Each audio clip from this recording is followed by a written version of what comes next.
369장입니다. 369장 우리 3절 다 같이 합시다. 근심 걱정, 근심 걱정 무거운 짐 안으신 자 누군가. 피난처는 우리 예수, 주께 기도드리세. 세상 친구 멸시하고 너를 조롱하여도 예수 품에 안기어서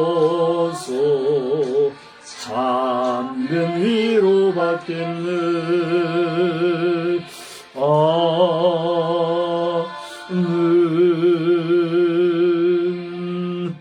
전능하사 천지를 만드신 하나님 아버지를 내가 믿사오며 그 외아들 우리 주 예수 그리스도를 믿사오니 이는 성령으로 잉태하사 동정녀 마리아에게 나시고 본디오 빌라도에게 고난을 받으사 십자가에 못 박혀 죽으시고 장사한 지 사흘 만에 죽은 자 가운데서 다시 살아나시며 하늘에 오르사 전능하신 하나님 우편에 앉아 계시다가 저리로서 산 자와 죽은 자를 심판하러 오시리라. 성령을 믿사오며 거룩한 공예와 성도가 서로 교통하는 것과 죄를 사하여 주시는 것과 몸이 다시 사는 것과 영원히 사는 것을 믿사옵나이다. 아멘. 하나님 아버지, 오늘 2023년 8월 30일 수요일 저녁 예배로 주님 앞에 모였습니다. 저희들이 분주한 일상들 가운데 시간을 정하고 또 그 시간을 만들고 또 그 시간을 쪼개어서 이렇게 주님 앞에 모일 수 있는 지극히 작지만 믿음을 주시고 또 마음도 주시고 또 그럴 수 있는 환경도 허락해 주셔서 이 자리에 주님 앞에 머리 숙여 싸우니 주여 우리의 마음과 정성과 이 형편들 가운데서도 주님을 생각하고 의지하는 너무나도 작고 보잘것없는 믿음이지만 우리의 믿음을 어여삐 여겨주시되 이 믿음은 나로 말미암은 것이 아니라 하나님이 주신 믿음이요 또 그 믿음을 우리가 잘 간직하고 싹 틔우고 또 점점 자라 열매 맺기를 원하는 그런 심령으로 여기에 오늘 우리가 있사오니 아버지여 저희들의 중심을 받아주시고 이 한 시간이 주님께 기쁨이 되는 생명의 시간 또 우리에게는 한없는 은혜의 시간 되게 하여 주시옵소서. 주의 이름으로 모여 예배하는 모든 교회 모든 성도들 다 각각 사정과 형편이 있는 줄 압니다. 모이기 어렵고 바쁜 현대인의 일상들 가운데서도 그래도 주님의 전에 불을 밝히고 모인 성도들에게 만복으로 함께하여 주시고 또 그들에게 말씀의 떡과 잔으로 먹이고 마시우는 주의 사자들 하나님이 일일이 지키고 보호하여 주시사 목회자로서 목사로서 주의 종으로서의 온전한 사명 잘 완수할 수 있도록 지혜와 능력으로 함께하여 주시옵소서. 이 시간에 우리의 예배를 주께서 받아주실 줄 믿고 감사드리오며 예수님의 이름으로 기도드리옵나이다. 아멘. 190장을 부르겠습니다. 190장 찬송 다음에는 우리가 바로 말씀을 보도록 하겠습니다. 성령이여 강림하사 나를 감화하시고 애통하며 회개한 맘 충만하게 하소서. 190장 찬송입니다.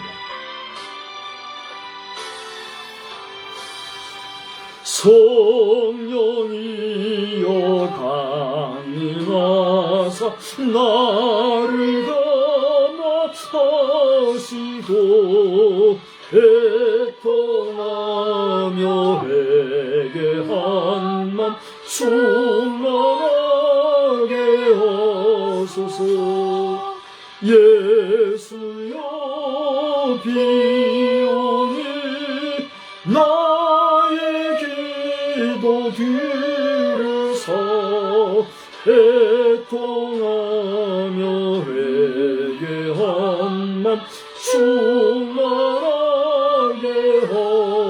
하소서. 성령이여 강림하사 크신 권능 주소서. 떠나오고 만나오니 충만하게 하소서. 예수여 비오니 나의 기도 들으사 애통하며 내게 한맘 충만하게 하소서. 힘이 없고 연약하며 엎드려서 비오니 성령 강림하옵소서. 충만하게 하소서. 예수여 비오니 나의 기도 들으사 애통하며 내게 한맘 충만하게 하소서. 정케하여 위로하사 복을 받게 하소서. 충만하게 하시오니 무한 감사합니다. 예수여 비오는 나의 기도 들으사 애통하며 내게 한맘 충만하게 하소서. 아멘. 성경 봉독은 요한복음 14장에서 하겠습니다. 요한복음 14장 12절로부터 21절까지입니다.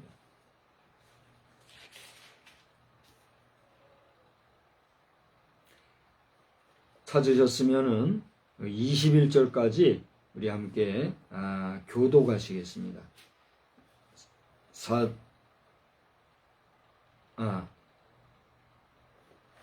찾으셨어요? 예. 요한복음 제가 잘못 찾았어요. 제가 지금 다른 데를 찾아놓고 요한복음 14장 12절로부터 21절. 내가 진실로 진실로 너희에게 이르노니 나를 믿는 자는 내가 하는 일을 그도 할 것이요 또한 그보다 큰 일도 하리니 이는 내가 아버지께로 감이라. 너희가 내 이름으로 무엇을 구하든지 내가 행하리니 이는 아버지로 하여금 아들로 말미암아 영광을 받으시게 하려 함이라. 내 이름으로 무엇이든지 내게 구하면 내가 행하리라. 너희가 나를 사랑하면 나의 계명을 지키리라. 내가 아버지께 구하겠으니 그가 또 다른 보혜사를 너희에게 주사 영원토록 너희와 함께 있게 하리니 그는 진리의 영이라. 세상은 능히 그를 받지 못하나니 이는 그를 보지도 못하고 알지도 못함이라. 그러나 너희는 그를 아나니 그는 너희와 함께 거하심이요 또 너희 속에 계시겠음이라. 내가 너희를 고아와 같이 버려두지 아니하고 너희에게로 오리라. 조금 있으면 세상은 다시 나를 보지 못할 것이로되 너희는 나를 보리니 이는 내가 살아있고 너희도 살아있겠음이라. 그날에는 내가 아버지 안에 너희가 내 안에 내가 너희 안에 있는 것을 너희가 알리라. 나의 계명을 지키는 자라야 나를 사랑하는 자니 나를 사랑하는 자는 내 아버지께 사랑을 받을 것이요 나도 그를 사랑하여 그에게 나를 나타내리라. 아멘. 우리 한번 따라서 합시다. 또 다른 보혜사. 또 다른 보혜사. 또 다른 보혜사라고 하는 제목으로 오늘 이 저녁 시간에도 57년 전에 1967년 5월 7일이더라고요. 5월 8일이 어버이날인데 5월 7일이 주일이었나 봐요. 5월 7일 주일 낮 예배 시간에 고 한경직 목사님께서 그 당시에 또 다른 보혜사라는 제목으로 설교하신 주일 낮 예배 설교입니다. 여러분 오늘도 오디오를 중심으로 한 유튜브 편집 영상 방송입니다. 오늘 이 말씀을 한 30분가량 되더라고요. 말씀을 저와 함께 시청하시면서 은혜 받으시기 바라는데, 저도 아직 시청을 하지 않았어요. 여러분과 똑같은 입장에서 같이 시청을 하게 될 겁니다. 큰 은혜 되시기 바라고, 이 밤에 하나님이 함께 해주실 줄 믿습니다. 이제 방송 바로 시작을 하겠습니다.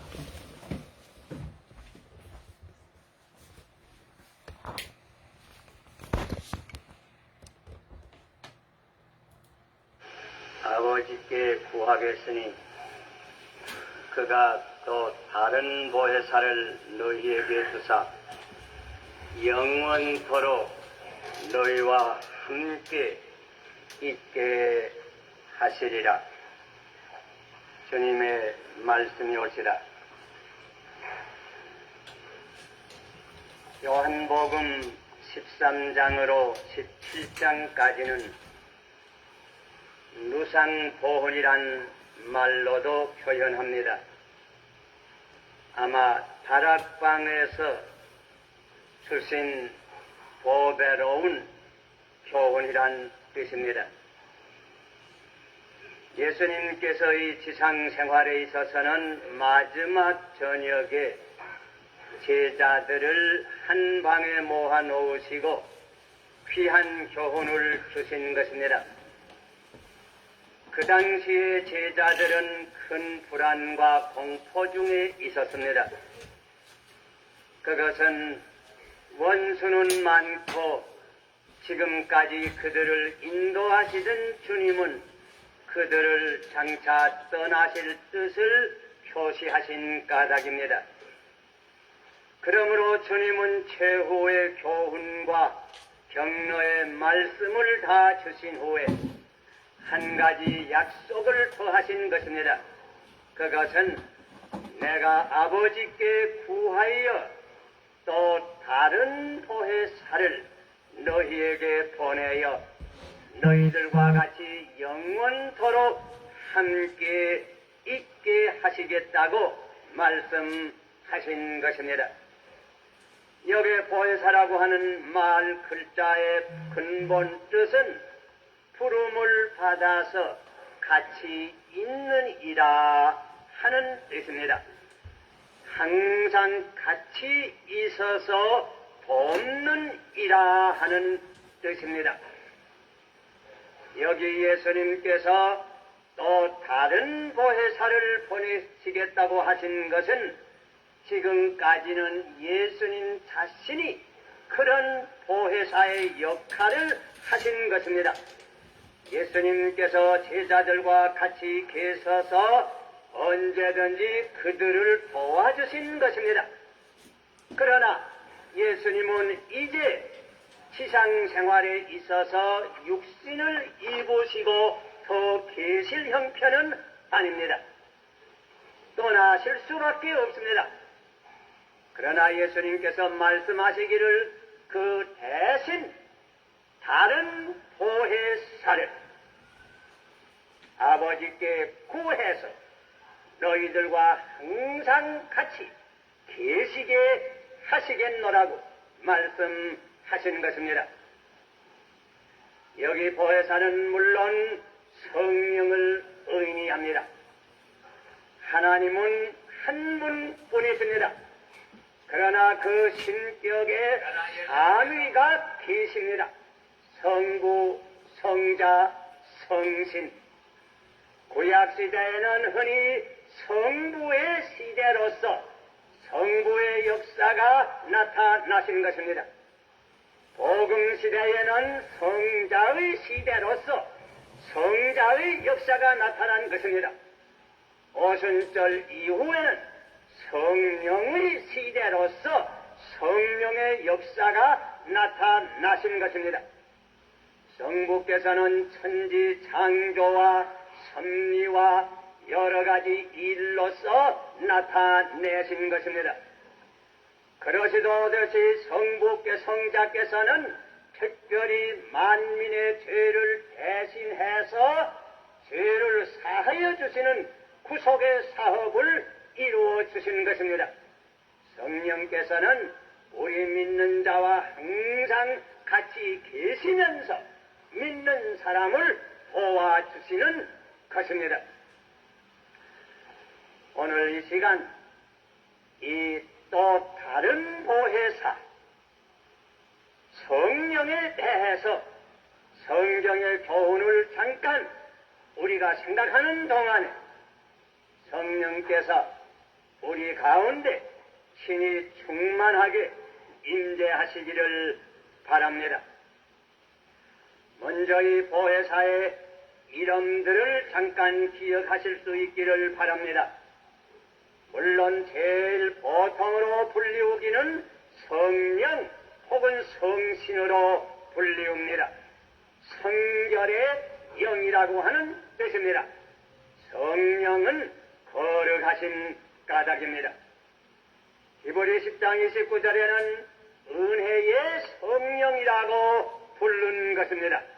그것은 모든 은혜가 성령을 통해서 우리 믿는 사람들에게 오는 이유인 줄 생각합니다.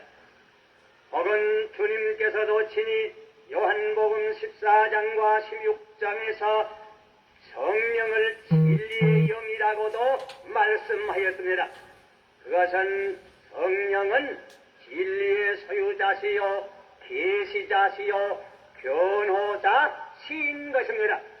요한일서 4장 6절에 미혹의 영과 서로 상반되는 칭호인 줄 생각합니다. 이사야 4장 4절에는 성령을 심판과 소멸의 영이라고 하는 말로 표시하면서 시온의 딸들의 더러움을 씻어주시겠다고 말씀하였습니다. 사세례 요한도 성령과 불의 세례를 그리스도께서 주시겠다고 말씀하신 것입니다. 그것도 성령의 역사는 모든 더러운 죄를 소멸하여 주시는 역사를 하시는 뜻을 표현하는 것으로 생각합니다. 로마서 8장 2절에는 생명의 성령이란 말로 표현을 했습니다. 그것은 새로운 생명이 성령으로 시작되는 까닭인 줄 압니다. 그러나 이사야 11장 2절에는 지혜와 총명의 신으로 표시를 하는 것입니다. 성령은 신령한 진리를 깨닫게 하는 지혜와 총명을 우리 믿는 사람들에게 주시는 까닭입니다. 혹은 에베소 1장 13절에는 약속의 성령이란 말도 있습니다. 그것은 성령은 약속으로 말미암아 오신 것이요 약속대로 성령께서 임하셨고 그런 까닭으로 성령은 모든 다른 약속도 이루어 주시겠다고 하는 보증이 되는 까닭인 줄 압니다. 베드로전서 4장 13절에는 영광의 영이란 말도 있습니다. 성령이 계시는 곳에 하느님의 영광이 계신 까닭입니다. 그리고 우리가 성경을 보면 성령은 하나님의 영이라고 고린도전서 3장 16절에 그러나 로마서 8장 9절에는 성령은 또한 그리스도의 영이라 성령은 하나님의 영이요 또한 그리스도의 영인 것입니다. 이런 모든 그 이름들은 성령이 어떠하신 분이라고 하는 것을 우리에게 말씀하여 주시는 것입니다. 이 보혜사 성령에 대하여 좀 더 깨닫기 위해서 성경에 나타난 성령의 여러 가지 상징들도 기억하여 볼 필요가 있는 줄 생각합니다.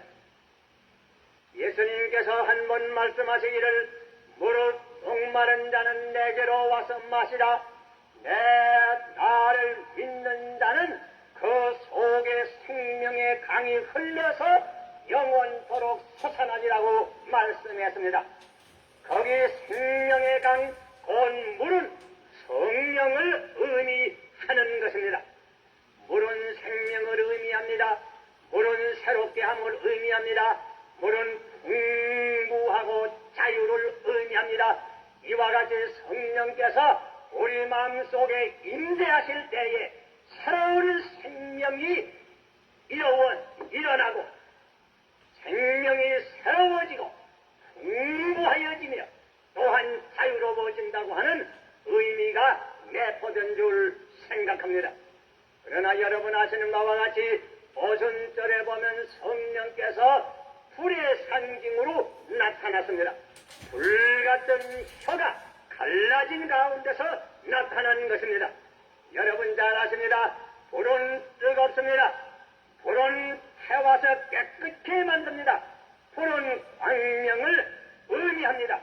성령께서 우리 심령에 하강하실 때에 우리의 마음은 뜨거워집니다. 열심이 생깁니다. 우리의 마음은 깨끗하여집니다. 죄악이 소멸됩니다. 우리의 마음 속에는 영원한 빛이 비치게 되는 것입니다.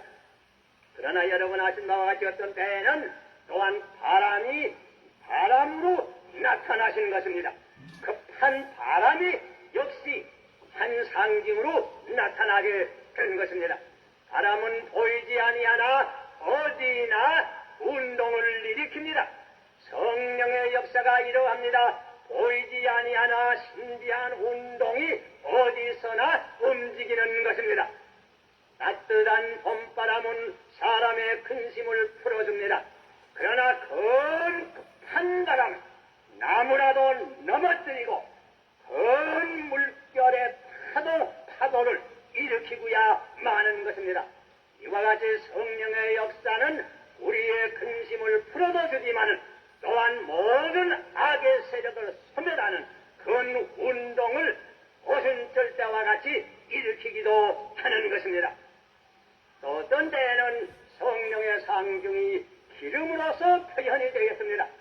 기름은 상처에 발라서 상처를 회복시킵니다.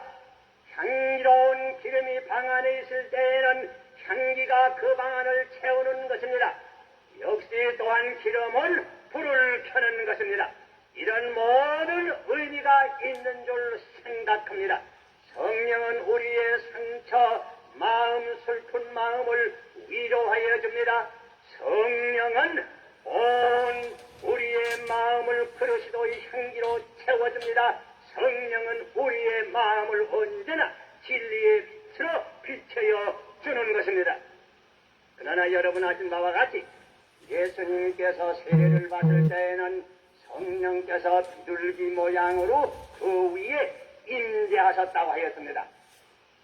비둘기는 모든 낮은성 가운데 순결과 온유와 평화의 상징이 되는 것입니다.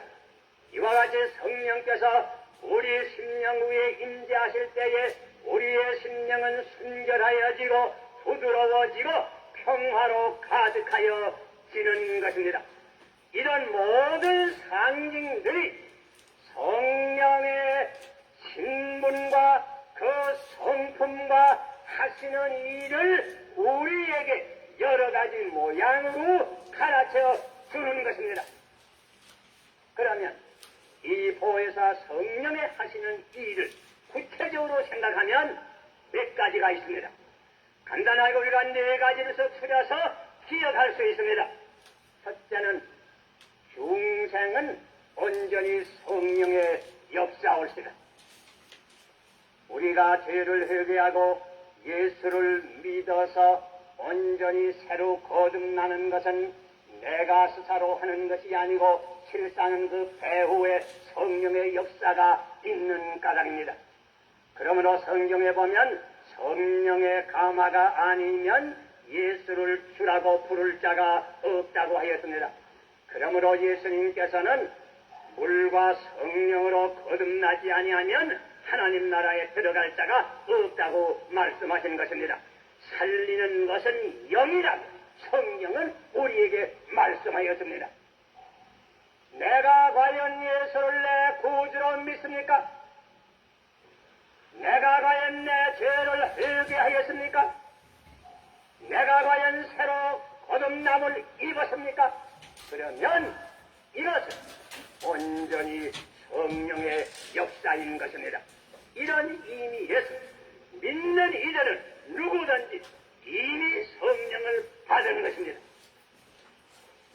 둘째로 하는 일이 있습니다.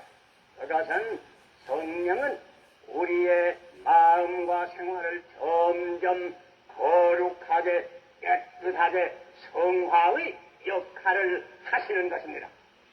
거듭난 어린 생명이 점점 장성해서 고귀한 그리스도의 품격에까지 이르게 하는 것도 역시 성령께서 우리와 같이 마음속에 계셔서 성령에 하시는 일입니다. 그러므로서 갈라디아 5장에 볼 것이면 성령의 열매, 가령 사랑, 기쁨, 화평, 인내, 자비, 양선, 충성, 온유와 절제와 같은 모든 그 고귀한 품격이 우리 믿는 사람의 마음과 성품에서 점점 이루어지는 것은 오로지 성령의 역사인 것을 우리가 기억해야 되는 것입니다. 그리고 셋째로 성령은 지도의 역할을 하십니다. 예수님께서도 말씀하시기를 그가 너희를 모든 진리 가운데로 인도하시리라고 하셨습니다. 그가 너희에게 모든 것을 가르치시리라고 말씀했습니다. 과연 꼭 이대로 하셨습니다. 예수님께서 여러 가지 진리를 제자들에게 다 가르쳐 주셨지만은 예수님 살아실 때는 가르쳐 줄 수 없는 진리들이 많았습니다. 가령 십자가에 대한 진리, 믿음으로써 의롭다 함을 얻는 기독교의 중심적인 진리, 그러지도 안에서 믿는 사람이 자유를 얻는 진리, 그 밖에 말세에 관한 여러 가지 진리는 성령께서 사도 바울에게, 사도 베드로에게, 사도 요한에게, 그 밖에 여러 성도들에게 신이 가르쳐 주신 것입니다. 그뿐만 아닙니다. 성령께서는 그들의 일상생활을 지도하셨습니다. 여러분 잘 기억하십니다. 사도행전을 읽는 여러분 잘 아십니다. 어떻게 빌립이 성령의 지도를 받아서 가사로 가는 길로 가다가 구수네시를 만나서 그에게 복음을 전파한 유명한 이 얘기 여러분 다 기억하십니다. 혹은 어떻게 베드로가 성령의 지도를 받아서 이방 사람 백부장인 고넬로의 집에 가서 복음을 전파하게 된 이 얘기를 우리가 사도행전 10장에서 다 읽고 합니다. 어떻게 수리아 안디옥의 교회가 특별히 그 가운데 바나바와 바울을 안수해서 특별히 목사로 세워서 온 세계에 복음을 전파하려 선교사로 내보낸 것도 성령의 지도 가운데서 되었다고 하는 것을 우리는 잘 압니다. 그들은 때는 성령께서 그들의 가는 길을 막기도 했습니다. 바울과 실라가 애써서 아시아 지방에서 전도하려고 했지만은 성령께서 허락지 않으셨다고 그랬습니다. 그래서 멀리 북향을 해서 드로아까지 가게 되니까 거기서부터 마게도니아 사람이 어서 건너와서 우리에게 복음을 전파해 달라고 하는 환상을 보고 비로소 바다를 건너서 유로바로 복음을 가지고 가게 된 것도 성령의 지도인 것을 우리는 잘 알고 있습니다. 이것은 옛날 사도의 생활들만 그런 것이 아니었습니다. 역사를 통해서 참된 성도들의 생활이 다 그리했습니다. 역사를 통해서 또한 하나님의 참된 교회를 성령께서 이와 같이 지도하여 주시는 것입니다. 그리고 한 가지 더 하십니다. 성령께서는 우리 믿는 사람들에게 바로 살고 바로 봉사하기 위해서 거기에 필요한 능력을 성령께서 우리에게 주시는 것입니다. 예수님께서 말씀하시는 그대로 성령이 너에게 임하시면 너희가 권능을 얻고 예루살렘과 유다와 사마리아와 땅 끝까지 가서 나의 증인이 되리라.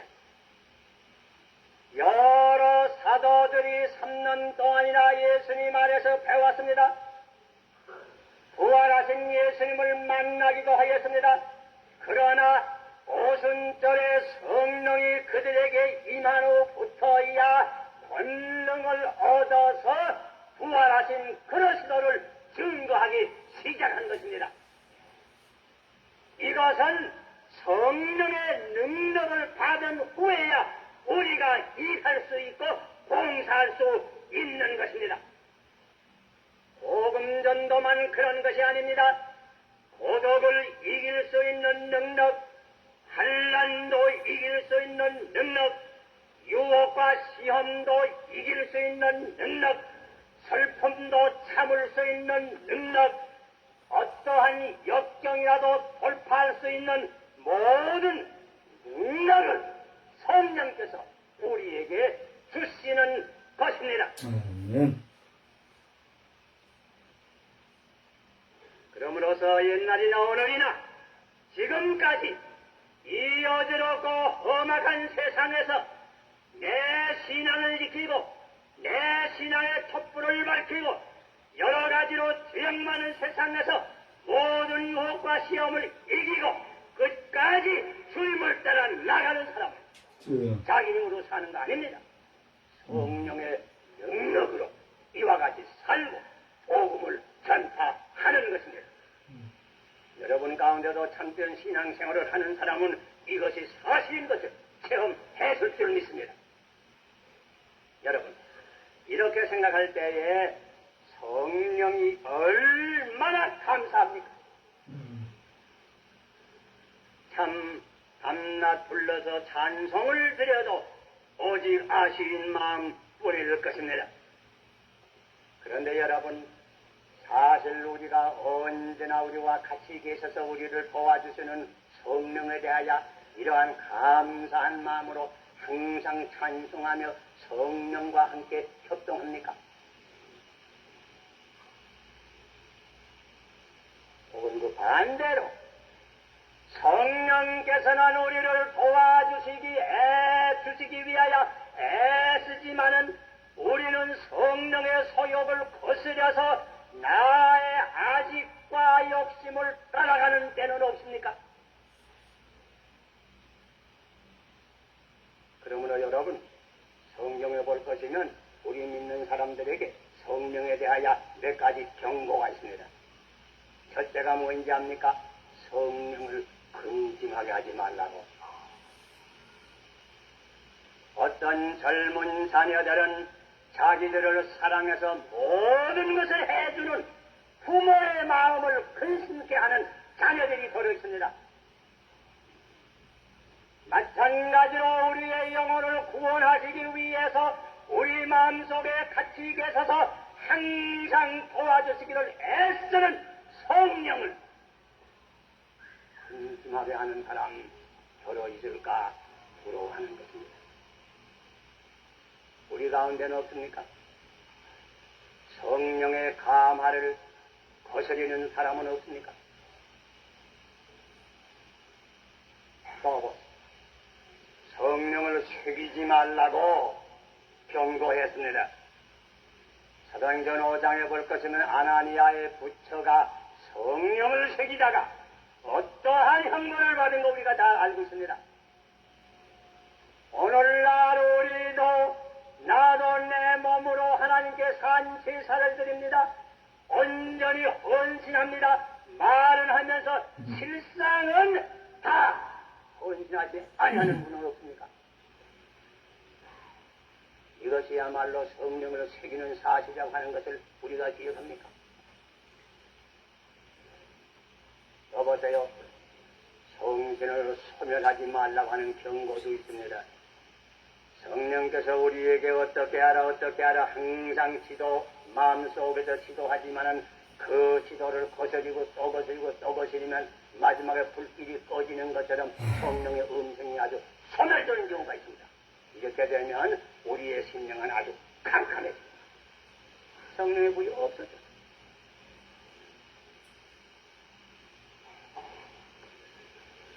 예수님께서는 모든 죄를 다 사함을 받을 수 있지만은 성령을 회방하는 죄는 사함을 받을 수 없다고 말합니다.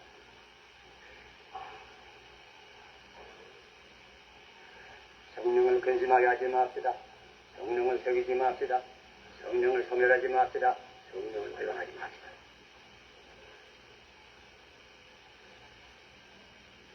에베소 5장 18절에 너희는 성령의 충만함을 받으라고 권했습니다.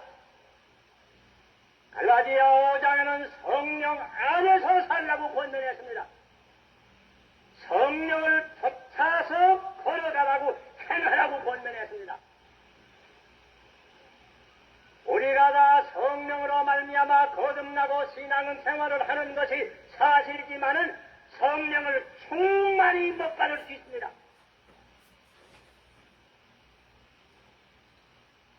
우리가 다 성령을 충만히 받기를 원합니다. 그러나 충만히 받지 못하는 경우 많습니다. 여러분 다 성령을 충만히 받기를 원하십니다. 그런데 사실은 그렇지 못합니다. 여기 대해서 몇 가지로 반성해 볼 수 있습니다. 첫째는 내 생활 주변에 아직까지도 성령께서 충만히 내 심령에 임재하시는 데 대해서 방해하는 어떤 요소가 아직까지 있지 않았나, 그걸 찾아봅니다. 전에 어떤 집에 수도가 나오지 않더라고 합니다. 암만 살펴봐야 알 수가 없어서 마지막에 그 수도 구멍을 수시해 보니까 죽은 쥐가 나왔다고 합니다. 그놈의 쥐가 어떻게 들어갔는지 모르지만 그것처럼 우리의 나와 하나님과 연락한 그 수도관과 같은 우리 믿음 가운데 죽은 쥐와 같은 더러운 죄가 아직도 있지는 아니합니까?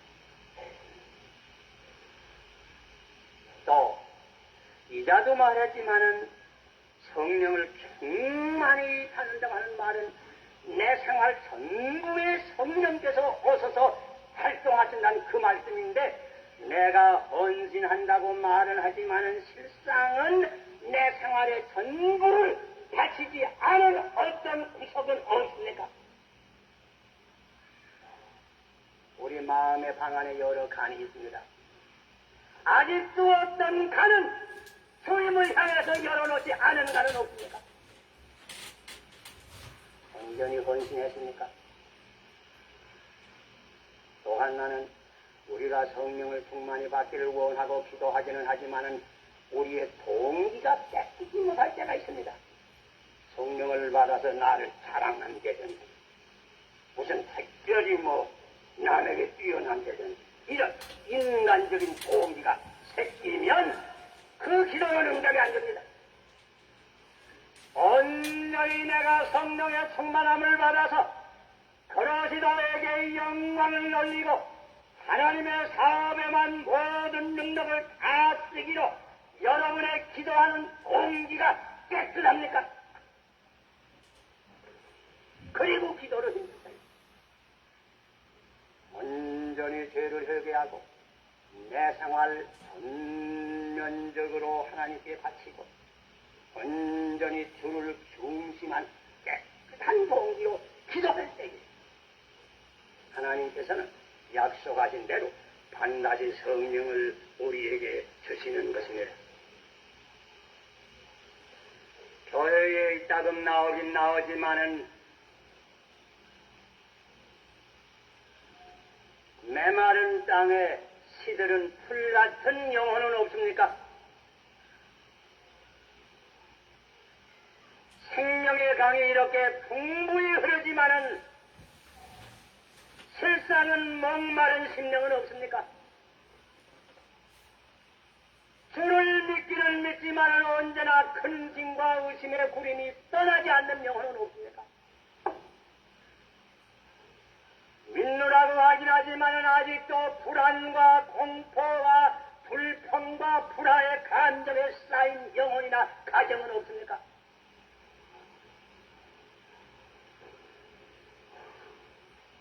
이 오순절 주일에 온전히 여러분의 마음 문을 다 열어놓으시고 세상을 충만히 받으시기를 바랍니다. 너희가 갈지라도 너희 자녀에게 좋은 것을 줄 줄 알거든 하물며 하늘에 계신 너희 아버지께서 너희가 구할 때에 성령을 주시지 않겠느냐고 예수님이 말씀했습니다. 주십니다.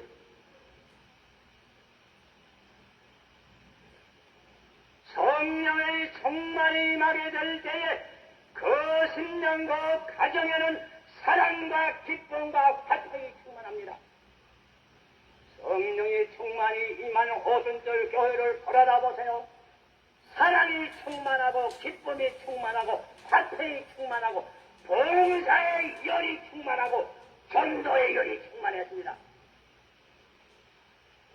이 오순절 주일에 내 자신과 내 가정과 내 교회와 우리 온 한국교회, 세계교회가 성령의 충만한 이 은사를 받아야 합니다. 믿음으로 구하는 자에게 반드시 주십니다. 기도하십니다.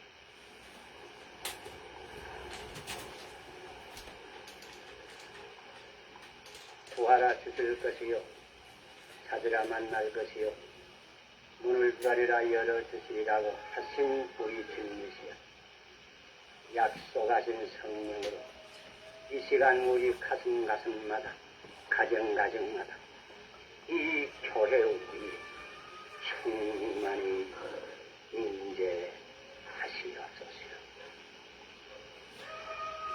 성령의 역사를 막는 무엇이 있으면 이 시간 온전히 회개할 수 있게 하여 주시옵소서. 온전한 헌신 먼저 있게 하여 주시옵소서. 한 영혼도 굶주린 영혼 그냥 보내지 마시고 이제 성령의 충만함을 받아서 기쁨과 사랑과 화평과 생명 넘치는 심령으로 돌아가서 있게 하여 주시옵소서. 예수님 이름으로 기도하옵나이다.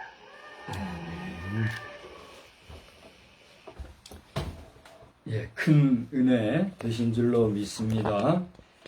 성령의 역사, 특별히 중생의 역사, 은사를 베푸시고 지도하시는 역할, 능력을 주시는 그 성령님을 검증하려 하지 말고 거스리고 속이고 회방하고 근심케 할 것이 아니라 충만한 삶을 살아야 될 줄로 믿습니다. 우리 주신 말씀을 생각하면서 중요한 것은 이러한 보혜사 성령님이 오실 것을 우리 예수님이 친히 우리에게 일러주시고 제자들에게 말씀해 주셨다는 사실입니다. 말씀을 생각하면서 91장 슬픈 마음 있는 사람 예수 이름 믿으면 영원토록 변함없는 기쁜 마음 얻으리. 우리 91장 찬송하겠습니다. 슬픈 마음 있는 사람 예수 이름 믿으면 영원토록 변함없는 기쁜 마음 얻으리. 예수의 이름은 세상의 소망이요 예수의 이름은 천국의 기쁨일세. 거룩하신 주의 이름 너의 방패 삼으라. 환난 시험 당할 때에 주께 기도드려라. 예수의 이름은 세상의 소망이요 예수의 이름은 천국의 기쁨일세. 존귀하신 주의 이름 우리 기쁨 되도다. 주의 품에 안길 때에 기뻐 찬송 부르리. 예수의 이름은 세상의 소망이요, 예수의 이름은 천국의 기쁨일세. 우리 갈 길 다 간 후에 보좌 앞에 나가 왕의 왕께 경배하며 면류관을 드리리. 예수의 이름은 세상의 소망이요, 예수의 이름은 천국의 기쁨일세. 아멘. 이제는 세상의 소망이시요 천국의 기쁨이 되시는 우리 구주 예수 그리스도의 무한하신 사랑하심과 우리 아버지 하나님의 극진하신 은혜와 성령님의 가르치시고 생각나게 하시고 이끄시는 은혜의 역사, 그 보혜사 성령님의 역사가 우리의 생애에 늘 함께하여 주시옵기를 간절히 축원하옵나이다. 아멘. 아멘. 주여, 우리를 도우시옵소서. 예수.